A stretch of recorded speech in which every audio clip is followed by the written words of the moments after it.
ချမ်းသာစွာအိပ်ရခြင်းအကြောင်းတရားဒေသနာတော်ဒီကနေ့ညဓမ္မသဘင်ခန္ဓာကိုရှင်ဘုန်းတော်သခင်ရှင်တော်မြတ်ဘုရား၏မဟာကရုဏာကုံကိုအာယုပြုကတိကျူးဖွဲ့ဆိုအပ်သောဝန္ဒနာပနာမအာတိတဂါထာကိုရွတ်ဆိုပူဇော်ခြင်းဖြင့်စတင်ကြရအောင်ယောကပကောတိဟိပိအပမေယံကာဘာအရေးအတွက်သင်္ချာတို့ဖြင့်တော်လဲအပမေယံရည်တွေတိုင်းတာဖော်ပြခြင်းကမစွမ်းနိုင်ပါသောကာလလေးအသင်ချေသိမ့်နေကဘာရှိကြသောကာလပတ်လုံးလောကဟိတယတတလောကဤအကျိုးစီးပွားအလုံးငါအတိဒုက္ခရာနိဥ္စာတဲ့ချစ်လက်အင်္ဂါမေတ္တာကြီးမာသမိတာနှင့်တထာဇနီစွန်ခြင်းကြီးဟုကျက်တိထဘွယ်50အစုအလုံးခဲရင်တော်မူရောကိုကရွန်တော်ဖျားဖြစ်ရန်ဤတန်ကျုပ်ကိုအာထုတော်မူရသည်ဖြစ်၍ခေရန်လက်ချင်းမျက်လုံးအသက်ဆုံးလျက်နှလုံးစိတ်ဝံကိုရောဤဗမန်းခြင်းတို့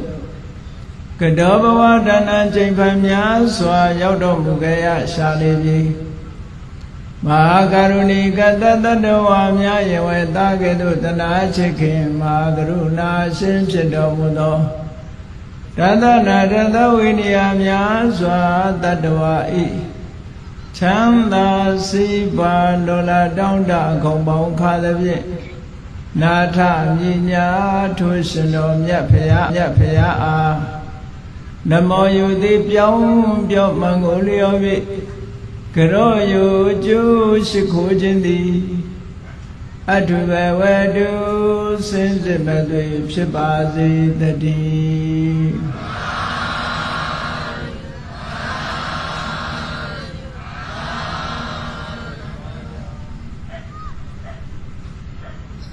ချမ်းသာစွာ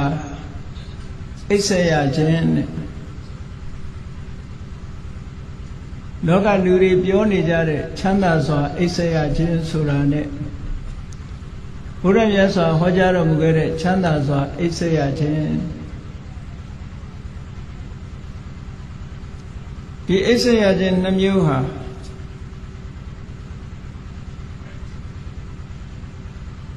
ခြားနာသောရှုထောင့်အမြင်များရှိသဖြင့်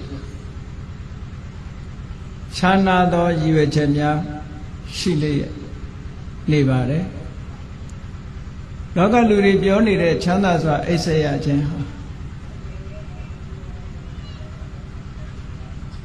ဘယ်လိုအဓိပ္ပာယ်ရှိပြီးတော့ဘုရားမြတ်စွာဆိုလိုတဲ့ချမ်းသာစွာအိပ်ဆက်ရခြင်းဆိုတာဘယ်လိုအဓိပ္ပာယ်ရှိတယ်လဲဆိုတာ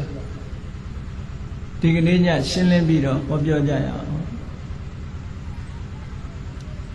လောကလူတွေဟာနေထိုင်နဲ့ပတ်သက်ပြီးတော့ချမ်းသာဒုက္ခကိုလိုလားကြစာရေးတောက်တာနဲ့ပတ်သက်ပြီးတော့လည်းချမ်းသာဒုက္ခလိုလားကြတယ်အလိုလားဆုံးကတော့လူတိုင်းဟာချမ်းသာတာအိပ်ဆက်ရမှုဟာလူတွေမှာငြိမ်းငြိမ်းချမ်းချမ်းနဲ့ချမ်းသာတာအိပ်ဆက်ရမှုဟာအမြဲတမ်းတန်ဖိုးရှိတယ်လို့ပြောရမှာပါ